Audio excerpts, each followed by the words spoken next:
Hai guys, selamat menonton video kami tentang kode etik psikologi mengenai hubungan antar manusia. Baiklah, assalamualaikum warahmatullahi wabarakatuh. Saya Lara Duta akan membahas tentang pasal 13 dalam bab hubungan antar manusia pada kode etik psikologi Indonesia, yang mana pasal 13 tentang sikap profesionalitas yang bunyinya psikolog atau ilmuwan psikologi dalam memberikan layanan psikologi baik bersifat perorangan, kelompok, lembaga atau organisasi atau instansi harus sesuai dengan keahlian dan kewenangannya, serta berkewajiban untuk 1. Mengutamakan dasar-dasar profesionalitas, 2. Memberikan layanan kepada semua pihak yang membutuhkannya, 3. Melindungi pemakai layanan psikologi dari akibat yang merugikan sebagai dampak layanan psikologi yang diterimanya. Yang keempat, mengutamakan ketidakberpihakan dalam kepentingan pemakai layanan psikologi serta pihak-pihak yang terkait dalam pemberian layanan tersebut. Yang kelima, dalam hal pemakai layanan psikologi menghadapi kemungkinan akan terkena dampak negatif yang tidak dapat dihindari akibat pemberian layanan psikologi yang dilakukan oleh psikolog dan atau ilmuwan psikologi, maka pemakai layanan psikologi tersebut harus diberitahu. Jadi analisa dari pasal ini tentang sikap profesionalitas seorang psikolog atau ilmuwan psikologi, yaitu kita sebagai seorang psikolog atau ilmuwan psikologi nantinya, kita harus dalam memberikan layanan kepada baik itu kepada perorangan, kelompok, lembaga atau organisasi, kita harus sesuai dengan keahlian dan sesuai dengan keahlian dan kewenangannya serta berkewajiban sesuai yang dilakukan pada pasal 13. Selanjutnya pasal 14 tentang pelecehan, yang mana ayat 1-nya itu tentang pelecehan seksual yang berbunyi psikolog dan atau ilmuwan psikologi dalam menerapkan keilmuannya tidak terlibat dalam pelecehan seksual. Tercakup dalam pengertian ini adalah permintaan seks, cumbuan fisik, perilaku verbal atau nonverbal yang bersifat seksual yang terjadi dalam kaitannya dengan kegiatan ataupun peran sebagai psikolog dan atau ilmuwan psikologi. Pelecehan seksual dapat terjadi dari satu perilaku yang intens atau parah, atau perilaku yang berulang, bertahan atau sangat meresap serta menimbulkan trauma. Perilaku yang dimaksud dalam pengertian ini adalah tindakan atau perbuatan yang dianggap A.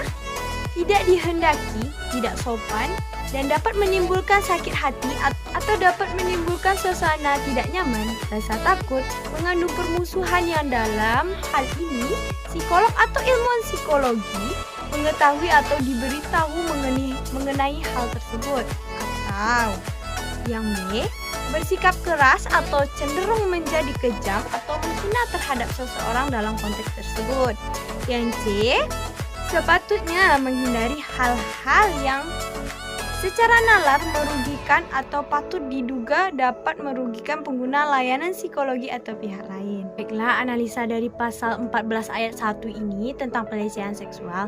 Jadi kita sebagai seorang psikolog atau seorang ilmuwan psikologi, kita tidak boleh terlibat dalam pelecehan seksual seperti hubungan seks, cumbuan fisik, perilaku verbal atau nonverbal yang bersifat seksual.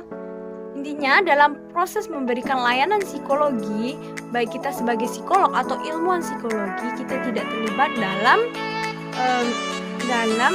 perbuatan seks. Lanjut ayat 2 ya teman-teman, itu pelecehan lainnya.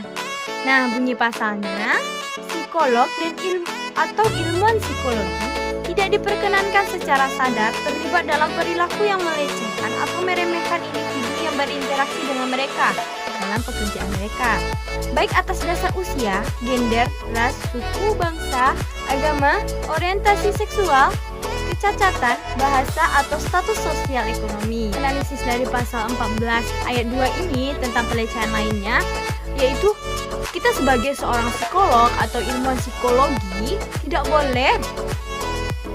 diperkenankan secara sadar terlibat dalam perilaku yang melecehkan atau meremehkan individu yang berinteraksi dengan kita atau klien yang berinteraksi dengan kita nantinya. seperti kita melecehkan kayak ras mereka, suku bangsa mereka, agama mereka, orientasi seksual mereka, kecatatannya, sebagaimana yang terlampir pada pasal 14 ayat 2. Baik, kita lanjut ke pasal 15, yaitu penghindaran dampak buruk. Nah, mana bunyi pasalnya?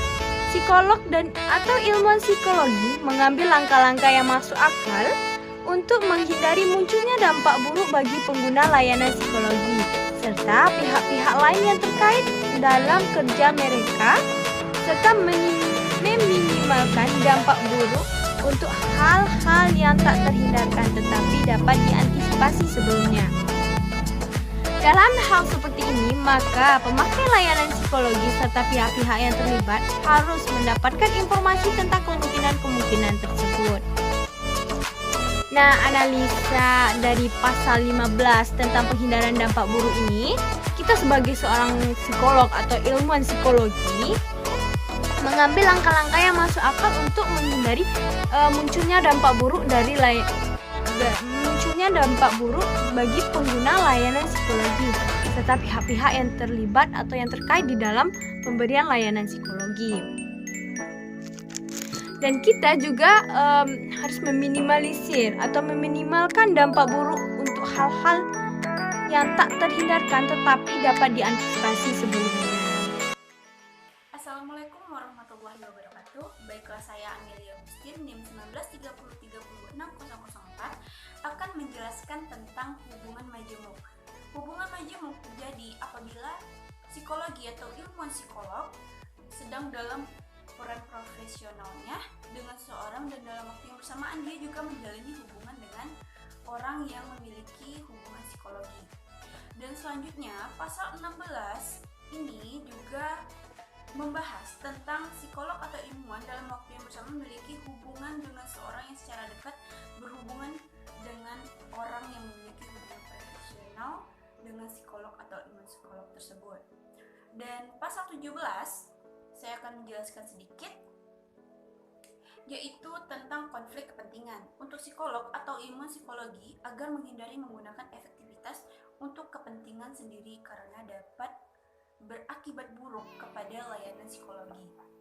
Dan selanjutnya yang terakhir yaitu pasal 18 eksploitasi, yaitu psikolog atau ilmuwan psikolog tidak melakukan hal yang dianggap mengandung unsur eksploitasi, yaitu pemanfaatan dalam melakukan observasi dan juga terlibat dalam hal yang mengarah pada hubungan seksual dengan mahasiswa atau mereka yang berada di bawah bimbingannya.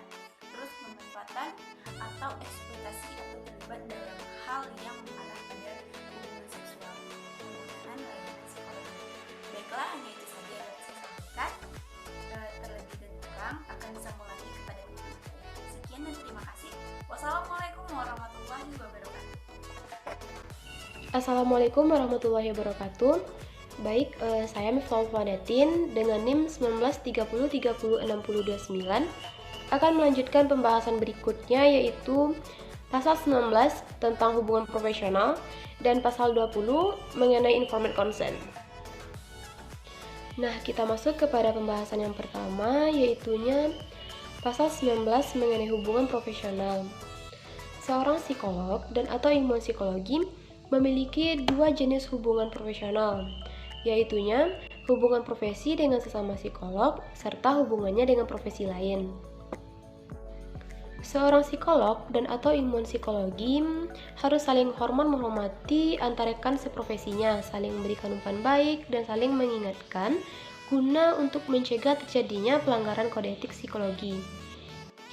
Selanjutnya kita masuk kepada pembahasan yang kedua, yaitunya pasal 20 mengenai informed consent.